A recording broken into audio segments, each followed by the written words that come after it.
gamers, it's your man, it's a Sentinel from across the tabletop, and it's been a while, but I'm back. It's just been hectic life. What I've been up to, painting, building, money going in, money coming out as usual. A couple of tournaments. Didn't do so well with the Imperial Fist. I started playing with the Orcs for a bit, took them to a team tournament. Came mid in the ITC ranking, the ITC for the day.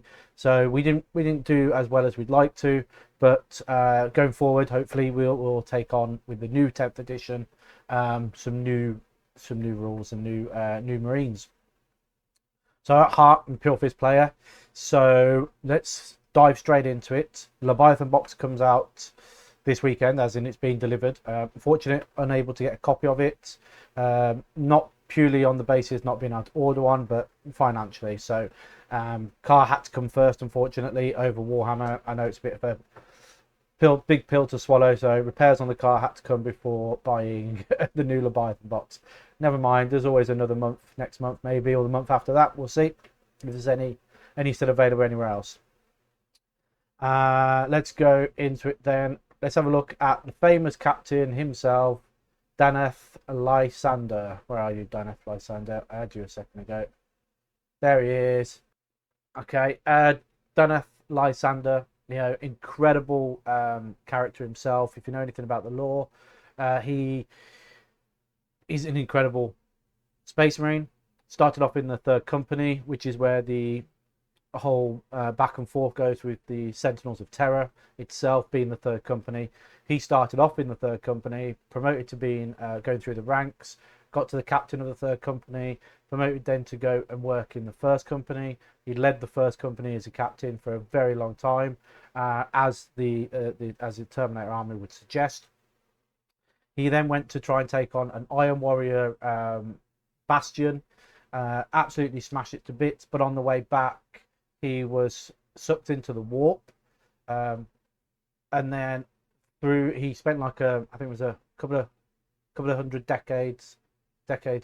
centuries, a couple of centuries inside the warp before being spit out in front of another Iron Hands Bastion world, where he was captured with a bunch of other of his colleagues.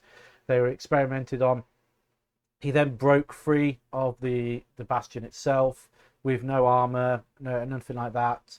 Escaped from the planet with a couple of his own other Space Marines, taking a vessel with him from the Iron Warriors, smashing it back to the Imperial Fist bastions, and then was captured by the Imperial Fist, essentially interrogated for a decade or so, making sure his mind wasn't warped by the chaos because he came in contact with it.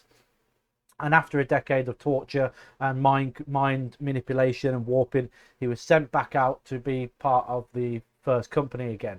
Now, at this point, he was leading the company. He was asked to join the ranks of being the chapter master. He turned it down. There was a big falling out between some of the other captains, and then we had when he went to go and take revenge on the Bastion world, the Iron Warriors Bastion world that had captured him. He nearly lost the 1st Company and the 3rd Company. And again, as most lore had to have it said, the Ultramarines had to come and save the Imperial Fist, blah, blah, blah. Who cares? Scummy Ultramarines. But they saved the 3rd Company, and part of that was Tor Garadon. Sergeant Garadon of the Sentinels of Terror was there. He requested the help from the Ultramarines at the last moment, which came in and saved Lysander and some of the 1st Company and some of the 3rd Company. And then when going back to Terror, or to the Imperial Bastion, he was told that for his sins, he would have to go back to the 3rd Company and have to train 3rd Company back up to full strength, and then train them to train all the new recruits from the other companies that had supported them to bring the 3rd Company back up to its starting numbers. In that phase, he then becomes really close friends with Tor Garadon, who then he promotes at the end of leaving the 3rd Company to captain of the 3rd Company. So Tor Garadon is actually a character from Lysander's lore that has been promoted to captain of the third company, and it is so cool. I really love it. He is the one of the oldest Imperial Fists because of the duration that he spent in the warp itself being lost. He's come out actually one of the oldest. He's like 1,000 years old now, due to that factor in the time dilation through the warp. So it's amazing. He's got a wealth of knowledge about it. He still refuses to be chapter master. He's doing his penance in the first company, and in 8th edition he was amazing. 7th edition he had his I think it was 6th and 7th, he had his own first company detachment that allowed him to deep strike really close to tanks and monsters and Titanics, and then he used to throw a vortex grenade from the unit and try and suck in the enemies into the warp. So he's got some really fluffy sort of lore behind him. I'm glad to see that they haven't got rid of him. I'm so happy they haven't primarised him, in the sense of he's not been gone through the Rubicon. He's now in Gravis armor. I'm really, really happy that Lysander has still been kept in his Terminator armor as the heroic entity that he is. Let's get into some of his rules though. So he was a lot harder. He was like 8 wounds in the previous edition. In 9th, now he's down to 6 wounds. Now he has got a storm shield, so that gives him that extra wound over other captains in Terminator armor. But if they were to give a storm shield, they'd also have 6 wounds. He's movement 5, so same as what he has been. He's toughness 5, so that's got up to baseline with the rest of the Terminators. He's got a 2-up save, so perfect. That's what Terminators have. 6 wounds, like I said. The OC, not the OC, the leadership is 6.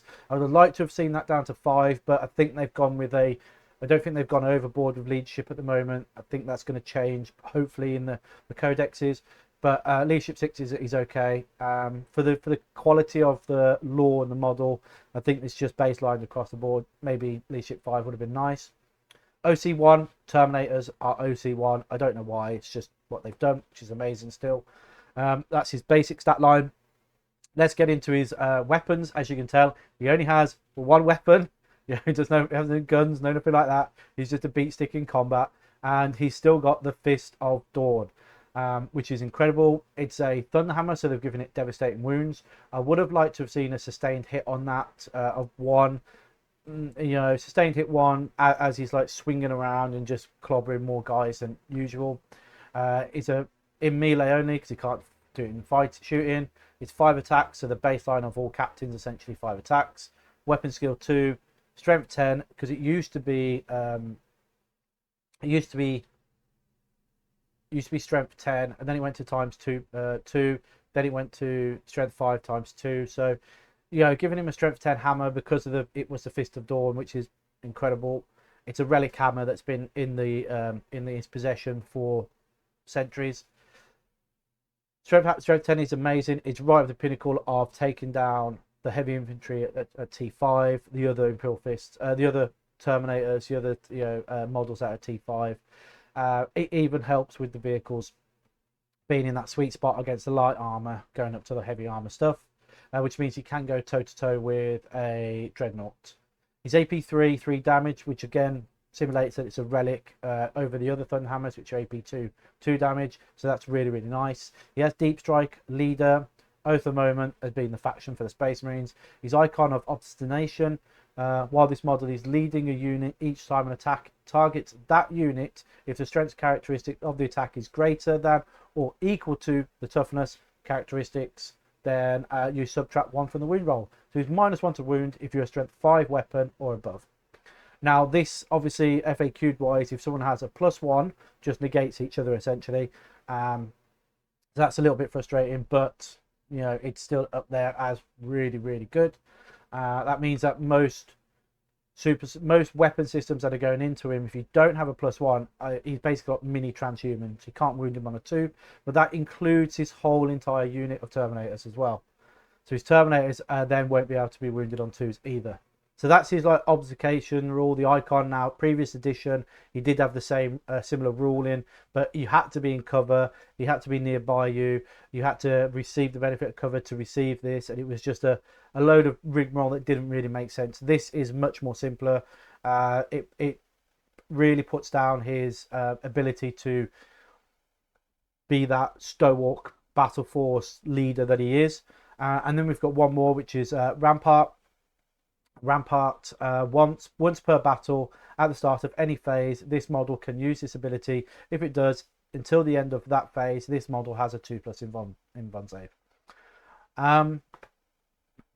It is an amazing ability to have a 2+ invuln, but it's only for one phase. If it was for the whole battle round, it'd be even better, because that meant I could call it at the beginning of the battle round, have a 2+ invuln for that player turn, and it would make more sense in the aspect of how resilient he is. The frustrating thing is about this is because it's done at the beginning of the phase and not when he's selected as an attack. If you forget at the beginning of the fight phase to activate it, and then an opponent selects another unit to fight first, and then comes to Lysander after, they will, and he's part of a unit, they'll just spend the CP to position attacks, and he just gets wiped off the board. So it's a little bit one of these that you use it and then it does nothing because they don't use position, and the rest of the unit just gets obliterated. It's fine if he's on the own, and then they just use position anyway.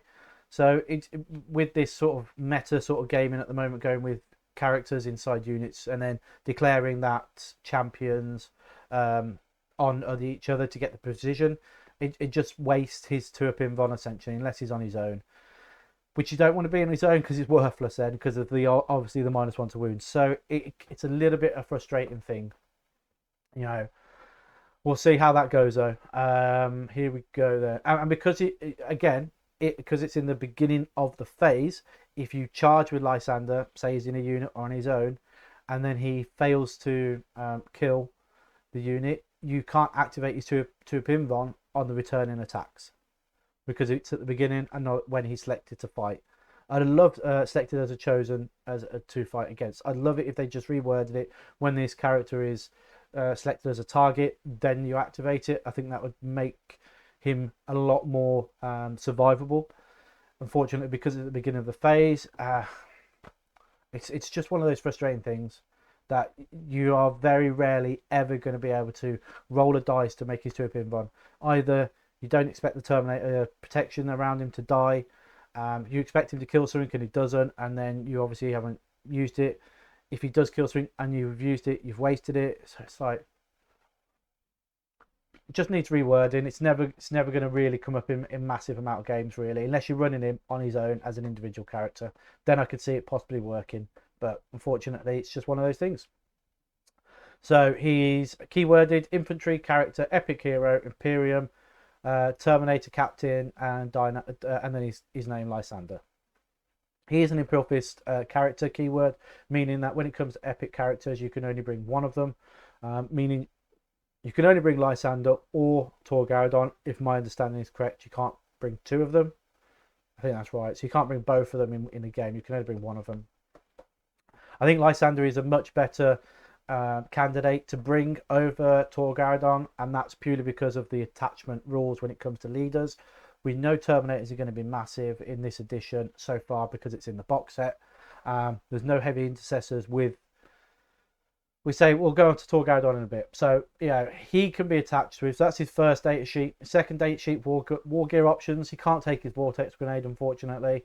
Please bring back his Vortex Grenade. It'd be awesome. Even if it's just mortal wounds or D6 mortal wounds on the 2, that would be incredible.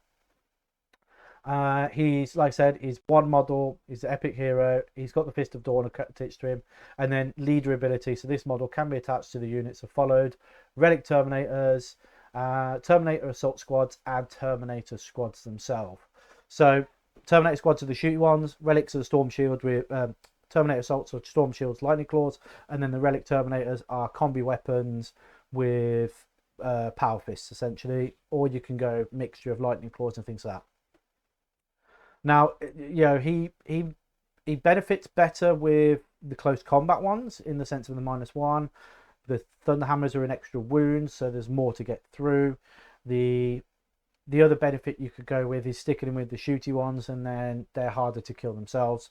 So there's a good little mixture of Terminators you can go with. You could put them in the Relic Terminator squad and have 10 of those with a mixture of Lightning Claws and shooty options, and have that ability then for him to move forward with that unit at the beginning, making it really hard for them to kill and then shoot back and things like that. So that's Lysander.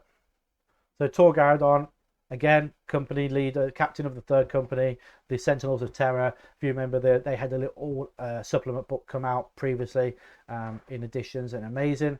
Let's go through his profile then. Again, his history, like links with Lysander's in the lore.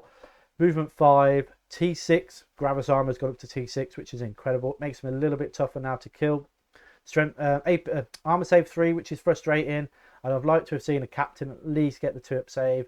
And I know that he's only in Gravis armor, but that hurts a lot having that 3+ save and not a 2. Wound 6, so he's on par because of the Gravis armor. A leadership 6, and then 1 OC. I think the epic heroes, in my personal opinion, should just have a better leadership. They're epic for a reason. Been around a lot longer than the other captains. But hey, you suppose you could just have the equivalents of other captains just becoming epics in the lore.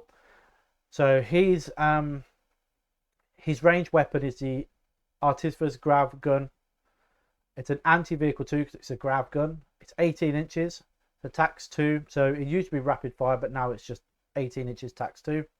But it's a 2, strength 5, AP 1, 2 damage. Okay, it's okay.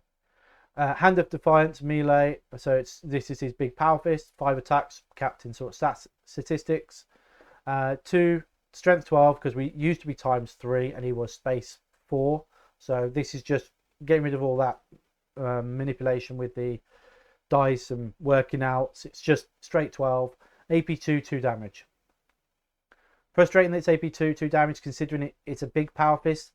It's a bigger power fist than the Terminator power fist. It's a better power fist than any other power fist, yet it's still got the same characteristics of AP2, 2 damage. Just like Lysander as the Fist of Dawn, his Hand of Defiance should realistically be at least AP3. I can accept 2 damage because it's still a power fist, but 2 damage, it should be AP3 realistically. Then we've got his core abilities. He's a leader, and then no deep strike for him. Faction, Oath of Moment, because he's in Gravis armor obviously.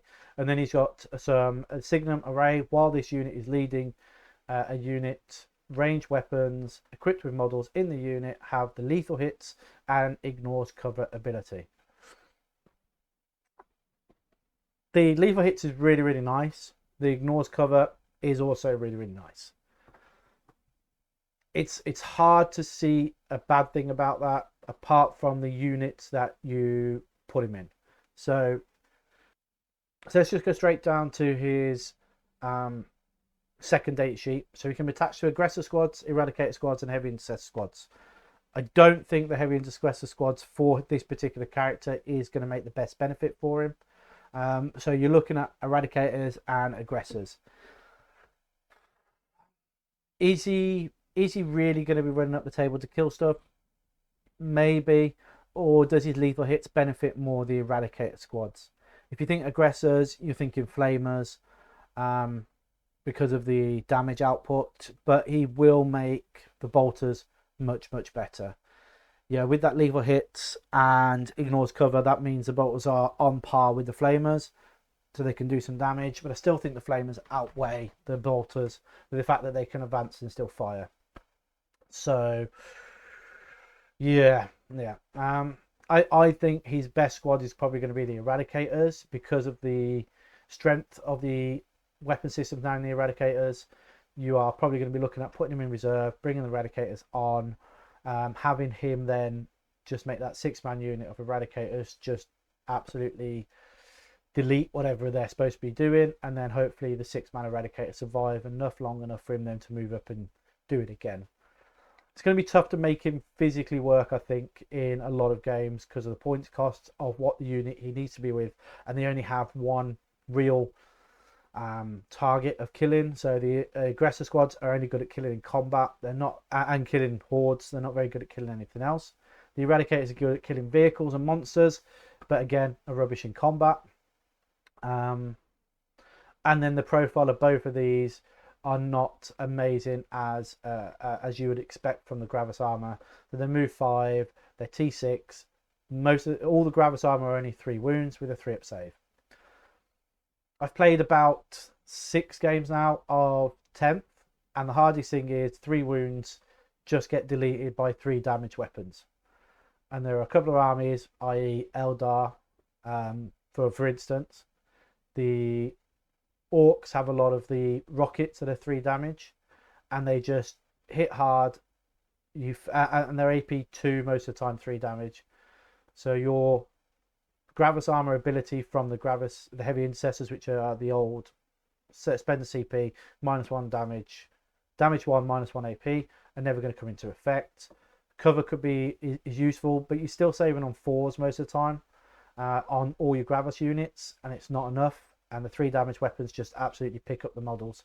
They're so devastating. Even Terminator units are still being picked up. I lost 7 the other day to, what are they called? The Orc little walkers with the Gretchen in them, Killicans. So a big unit of 6 Killicans killed 7 Terminators. So yeah, you can imagine that is your Gravis armor, guys. It still hurts. You'd lose all 6 of your Gravis guys, and that was still making a 4-up save. AP2 armor contempt 3-up saves. Yeah, I should have used the CP, but just saying, there are ways to delete units far faster in this game. So that's Tor Garadon with his special ability also having Siege Captain. Each time this model makes an attack that targets a monster vehicle fortification unit, improve the strength, armor penetration, and damage characteristic of attacks by 2. This is incredible, as it makes his anti-grav gun AP3 4 damage, which is incredible. So it'd be strength 7, AP3, 4 damage. But it's anti-vehicle 2, so the strength doesn't matter. And when you think about the monsters, they're all going to be above T7, so the strength is still going to be 5 to wound. It's his hammer. It's a Hand of Defiance, which is incredible. Again, going back up to strength 14, AP4, 4 damage against monsters. I like the fact that they've now included monsters. He's the old rule for the Imperial Fists never included monsters. It was just vehicles and fortifications. So when we went against that Tyranid army with all the big monsters, we struggled to actually effectively deal the damage. Now that we've included the monster ability, I think you've got an incredible ability there. Now, what would have been even nicer if that affected the unit, it's just him personally, and 5 attacks at 4 damage, AP4, isn't going to be, it's still not going to be enough to kill monsters with, say, a Feel No Pain, or monsters with an invuln, or vehicles with an invuln. 2-up saves are still going to be effectively in combat really, really good, but anything with an invuln, it still isn't going to be enough to kill them. With the 5 attacks, you drop 1 on average, unfortunately, and then you drop 1 on the wounds, so it's only 3. I don't know, I say this on average. I've rolled 5 dice, and nearly every time I roll 5 dice, I drop 1, even hit on 2s. And then when it comes to wounding on 3s on most things, because you're strength 14, you're going to drop another 1. So you're only getting 3 through. If they've got a 4-pin one, they're going to make 1. That means you're going to do 8 damage. That isn't enough to kill any vehicles whatsoever. It's not even going to be enough to kill any monsters with a Feel No Pain. So it is. And then when you're going up against, say, characters, you're only AP2 2 damage. It's strength 12. So that whole dynamic of trying to get him to do everything, unfortunately, isn't there. It's his base mark, his base stat to AP2 2 damage isn't quite there. If they just added him to AP3 3 damage and then had that at an armored penetration of 1 across the board, I think that would be quite acceptable. You just added an extra damage across the board on everything, and armor penetration, which would have been nice. The strength 14 is amazing against those T14 vehicles, but you're not realistically going to get one character to take the vehicle on, kill the vehicle, and then all that's going to happen is the vehicle's just going to pull back, and then everything else is going to eat you. So, hey, that's a Lysander, and that's Tor Garadon. Stick around, we'll pull up another one soon. I'm really enjoying 10th at the moment. I think Lysander is definitely the better one out of the 2 at the moment. We'll see how that continues. It's just the output that he puts with the Terminators, especially if you think about adding a banner in there for the extra OC. That 10-man Terminator unit with a banner, with a Terminator Ancient and Lysander, 12 bodies are just more effective. But we'll see how that goes. Thank you very much for sticking around. Thanks for listening, and we'll catch you in the next one. Take care and bye bye.